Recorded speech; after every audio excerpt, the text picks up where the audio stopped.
Hello students, today we will discuss a topic which is very important, commonly discussed and should be understood by either UGs or PGs.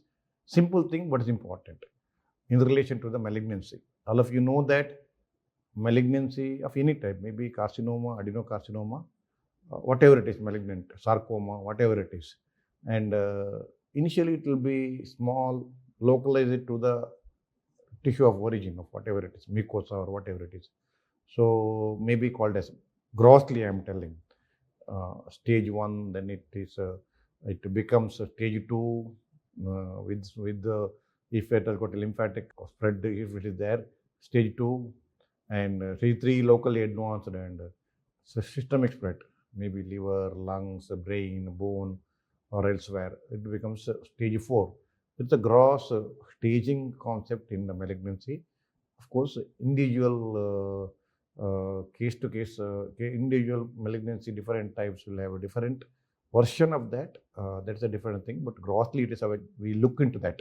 So how this malignancy, whatever it is, carcinoma, sarcoma, which starts in the certain area of tissue origin and eventually spreads to different places. We'll just look into that. It is very interesting and it is important for us to understand.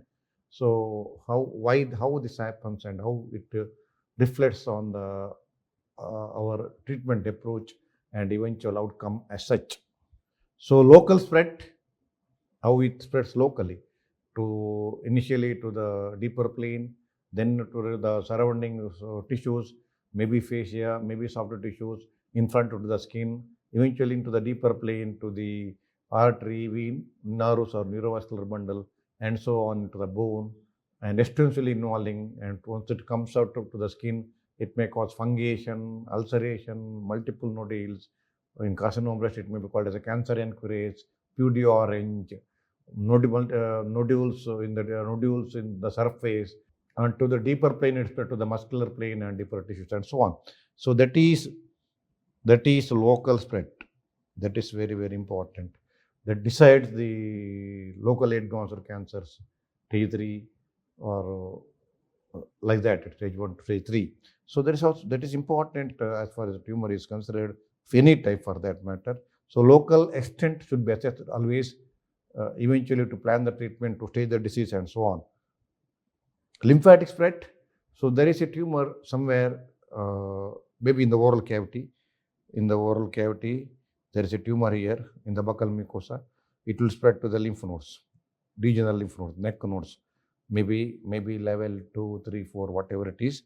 So this is a loco-regional disease, carcinoma breast spreading into the axillary lymph node. Lesion in the leg, maybe squamous cell carcinoma, maybe melanoma, is spread to the inguinal lymph nodes. So how it spreads? Initially may spread to the what is called as a permeation, or what is called as embolization, or what is called as retrograde. But details I will discuss later. There are few malignancies will not spread to through the lymph node, not have much affinity, like basal cell carcinoma. The cells are larger, so it won't pass through the lymphatics. That's what they say.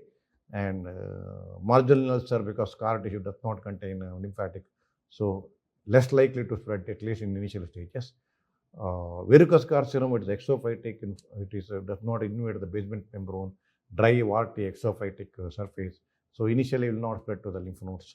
So only locally spread, will not spread to the lymphatics. So otherwise, most of the carcinomas spread to the lymphatic, including adenocarcinomas. Sarcomas has got high affinity for the blood, but certain sarcomas like synovial sarcoma, rhabdomyosarcoma, have got high affinity for the lymph node, along with the blood spread, of course. Blood spread is the prime method for sarcomas, whereas carcinoma, lymphatic as well as blood spread. And squamous cell carcinoma, specifically lymphatic, eventually blood spread maybe.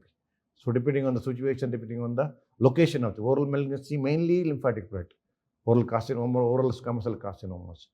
And in a patient with the immunosuppression or certain other reasons, in such a situation, they will have blood spread, maybe to the lung and others. Otherwise, most commonly it is a loco-regional disease, locally malignant, like basal cell carcinoma, verrucous carcinoma, and so on.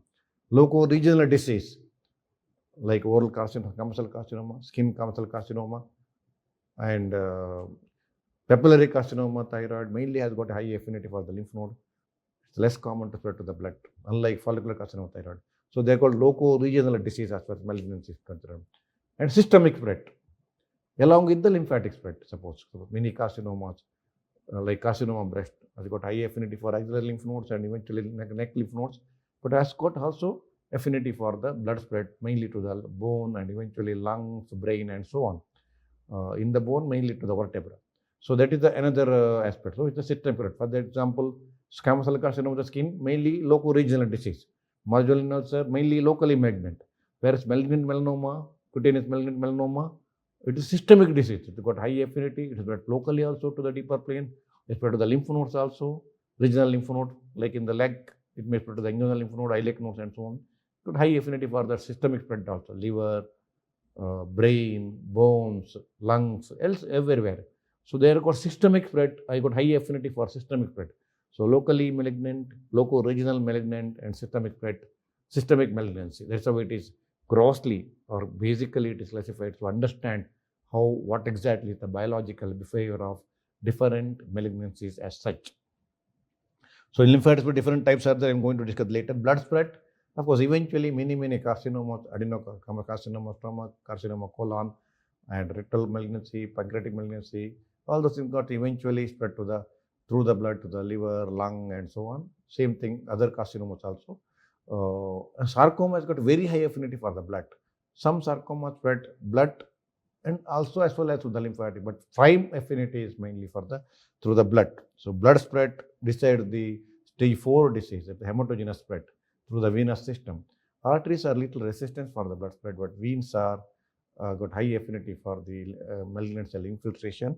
That through the malignant cell infiltration, that's why it is called tumor cells, free cells dislodge, enter this one. It may proliferate along the veins, or it may get dislodged and forms a emboli, cells, malignant cell emboli, and reach the different parts. Like for example, lungs, they will have Cannon-Ball secondaries with all malignant cells dispersed in the different parts of the lungs, both lobes, and cause of the Cannon-Ball secondaries. So blood spread is also common. Seedling spread from the upper lip cancer, lower lip, in the bladder, urinary bladder, different areas. Cervix, carcinoma cervix may have both lip, they'll have. They are called seedling, and also so seedling can occur in the peritoneal cavity also. So exactly, there is again another important way of causing spread. Transcoelomic spread. So carcinoma breast, transcoelomic spread causing the peritoneal secondaries and Krukenberg tumor, carcinoma stomach causing the Krukenberg tumor. All those things are across the coelomic cavity, from the pleura to the peritoneum, peritoneum to the pleura, lung to the pleura, organ to the peritoneal cavity. They are called transcoelomic spread. I'll discuss a little more detail about these different. These are mainly 5 types, other than locally malignant, loco-regional malignant, and systemic disease. That's what I've exactly explained with the proper examples. Local spread, we'll discuss. Local spread, all of you know, I already discussed. In front to the skin, it may form skin nodules, ulceration from the deeper plane, soft tissues, ulceration, fungation, might have seen carcinoma breast fungating, squamous cell carcinoma fungating, secondary is fungating. That is outward spread. And same thing, deeper plane to the fascia, muscles, deeper part, neurovascular bundle, may cause attention bleeding, edema. Suppose there is a deeper spread into the femoral vessels, fungating lymph nodes, then it may cause venous edema, lymphatic edema, eventually bleeding, erosion into the great vessels, maybe femoral vessels, maybe neck vessels, maybe axillary vessels, and so on. So cartilage bone, it becomes locally advanced. See, locally advanced it becomes. So lymphatic spread, this is of exactly, see the tumor here involves the muscle actually. Second, suppose this is the tumor. It's a tumor. It's spread, is pressed outer to the softer tissues, muscle, and the skin here. This is the skin. And this is the deeper softer tissues. And the deeper plane neurovascular bundle is the artery. There will be vein here. Artery and vein, it will invade eventually. So deeper plane neurovascular bundle, softer tissues, and everything. See that? Same how exactly it looks. So it has come out like this, this malignancy like this. This is how exactly it will spread. So spread locally from an advanced disease locally. There is a local spread. So lymphatic spread. So next is lymphatic spread. I already told. So this is the primary tumor, and from the primary tumor it proliferates, travels through the lymphatics and reaches the axillary lymph node. It's called permeation. If this is the vessel, this is the lymphatic vessel, this is the primary tumor. It proliferates like this along the lymphatic vessel, then reaches the node, axillary node. That is called permeation. One I have put here, permeation.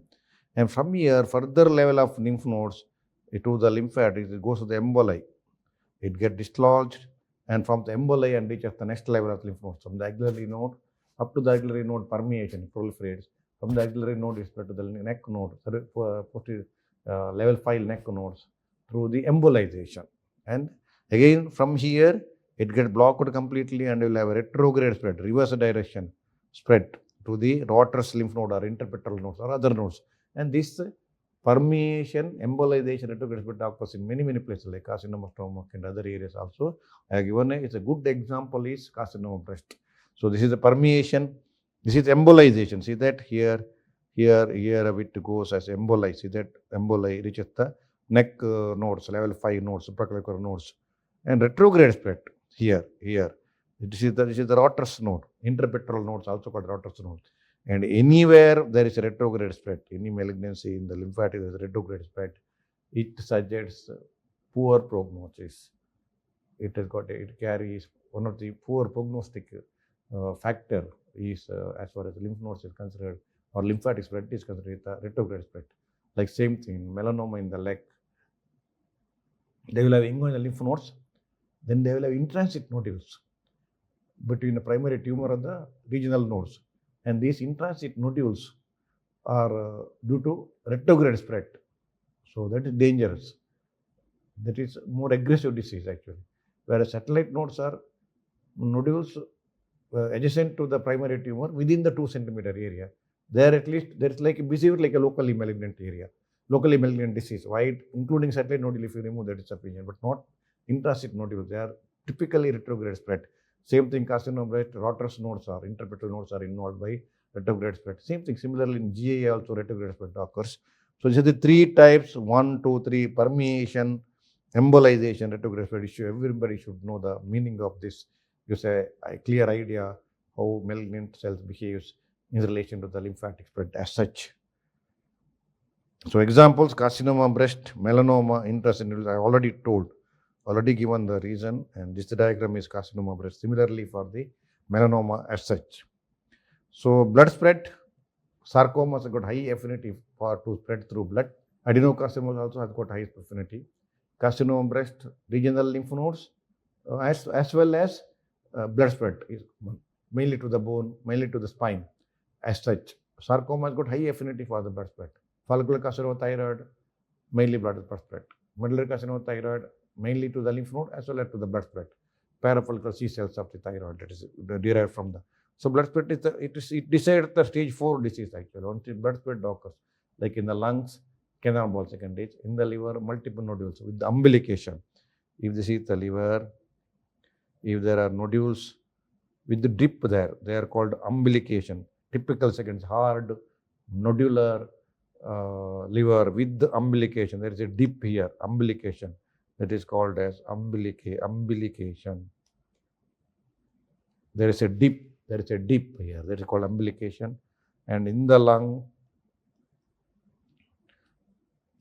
multiple cannonball secondaries. In the radiologically, we will see multiple cannonball secondaries because from the same time through the emboli, these cells reach in different parts of the lung, both lobes, and they have got equal level of proliferation because of the same malignancy. So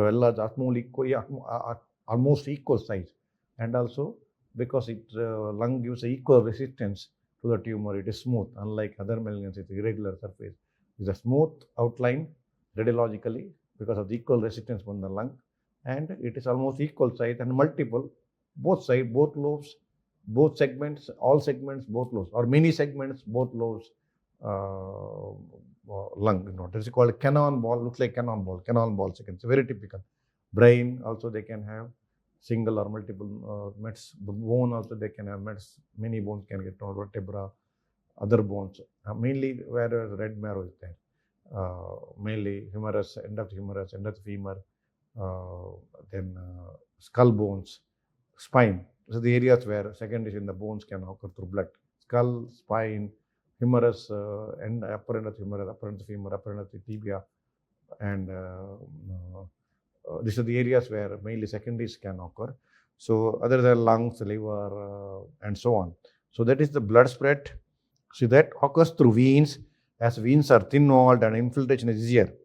And arteries contain elastic fibers in their wall which resist malignant infiltration.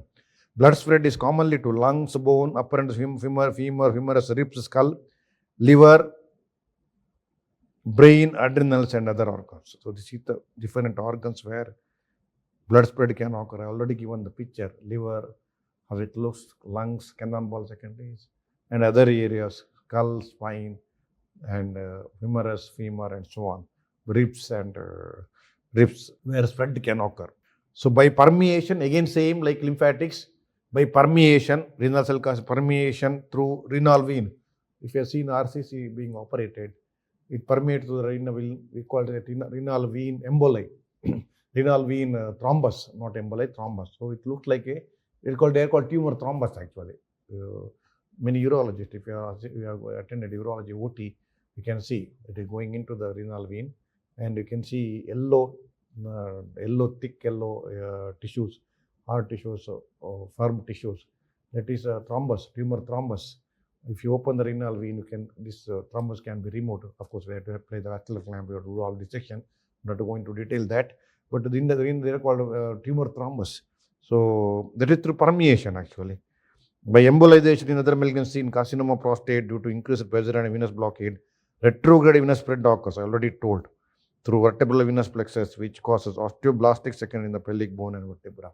So osteoblastic secondary typically occurs as a retrograde venous spread from the carcinoma prostate, of course through the Batson venous plexus.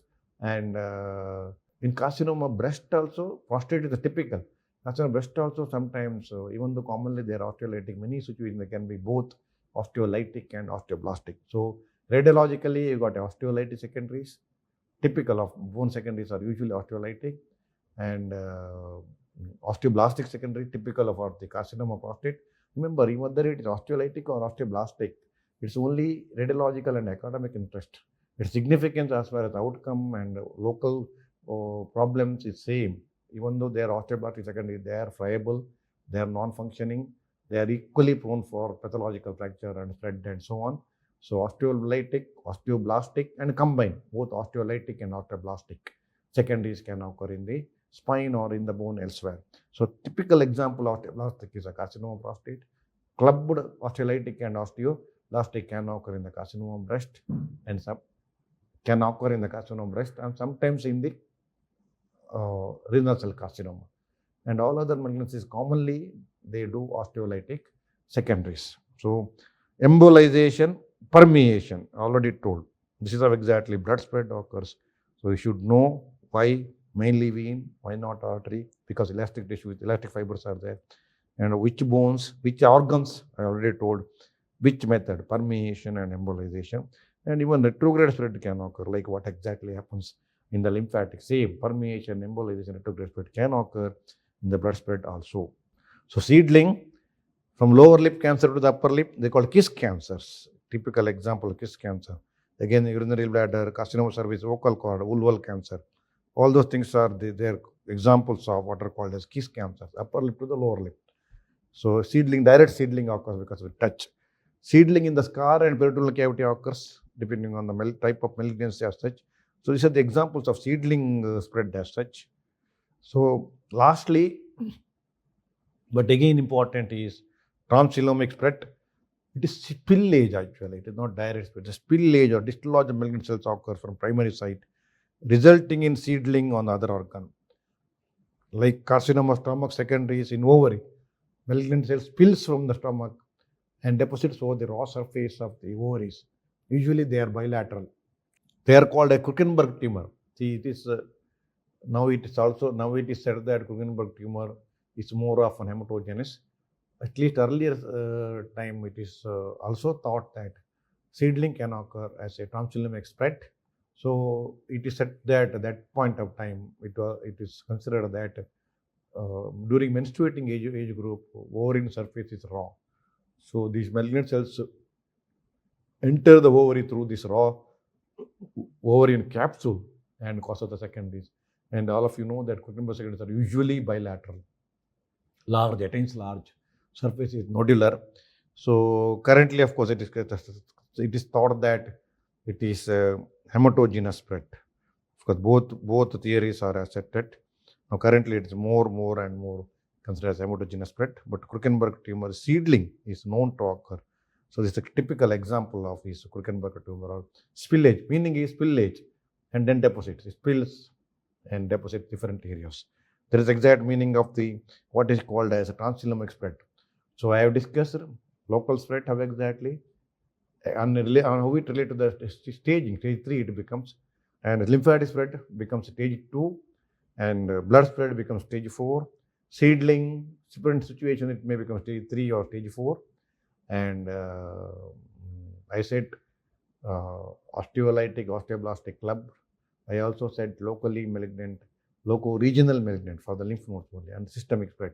I have given the different examples of each of how for each situations how these malignant cells spread, how they cause different types as such, with the good examples: carcinoma, prostate, carcinoma, breast, melanoma, adenocarcinoma, oral cancer carcinoma, and BCC, they are only locally malignant, and marginal ulcer locally malignant, verrucous carcinoma only locally malignant, papillary carcinoma thyroid is a local regional, got a very good prognosis like that. So this is how exactly spread occurs. It's very important to have an idea, have a clear idea, because it denotes the biological behavior of the each malignancy. It has got its own way, and of course it also depends on the age, type of malignancy, grading of the malignancy also important, differentiation of the malignancy also important to create to have a spread, faster spread.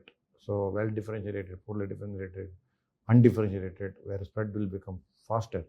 So grading, differentiation, everything definitely are other factors which decides the spread of the malignant cells. This is the pattern of spread. So you have to remember how malignant cells spread. This is exactly discussion you should know about the spread of malignant tumors, malignant cells. So I think anything else, please go through my SRB's Manual of Surgery, current edition. It is given in detail about neoplasia chapter, everything about malignant cells, the basic behavior of neoplasia. It is very important to know for all undergraduates and postgraduates. And also my clinical methods in surgery gives how to examine these patients, how to clinically they look like. Photos are there, diagrams, photos are there to have the proper illustration so that photographic memory you can have. And of course, go through my YouTube channel, SRB Surgical Insight. It gives the clear lot of YouTube lectures, already more than 500 lectures are there, and daily MCQs are there, and different operative procedure, lectures, topics, case scenarios, everything is there. You can go through and learn surgery in a better way. And also we'll have a live session once at regular intervals where students will present live online, and myself and other senior faculties are there to discuss, usually 1.5 hour discussion evening time. So enlightens exactly how exactly exam will face, like hernia, varicose vein, perivascular disease, mass abdomen, thyroid, breast lump, so many things. Already so many lectures, already we had that live section, you can go through that. Of course, further live section, when you get a notification, please join live session. So enjoy how exactly it is, and that learns a clinical presentation, that is important. So students, again, request to have my Manual of Surgery for learn surgery, have my clinical method surgery to learn clinical aspect. Of course, my operative surgery mainly for in detail for postgraduates. You can refer this book, and my YouTube, my DigiNow lectures are there through JP Publishers. 1 year subscription you can take, and entirely all topic, everything is covered as per CBM syllabus, including clinical examination, operative surgery, then instruments, specimens, all topics A to Z, general surgery, urology, specialty, other specialties, GI, thyroid, breast, varicose vein, vascular cases, everything is covered in detail. More than around 220 lectures which cover that. You can always subscribe that. And of course, my surgical website, SRB Surgical Insight website, it is free. Subscribe my YouTube channel, share with your friends, daily go through it, answer MCQs, join live session, and learn surgery daily with the proper interest. Of course, with reference to my manual of surgery and my clinical methods of surgery. So students, I hope you understood this lecture very well. Again, request you to subscribe my YouTube channel and learn surgery in a better way along with my manual of surgery and clinical methods of surgery. Thank you so much.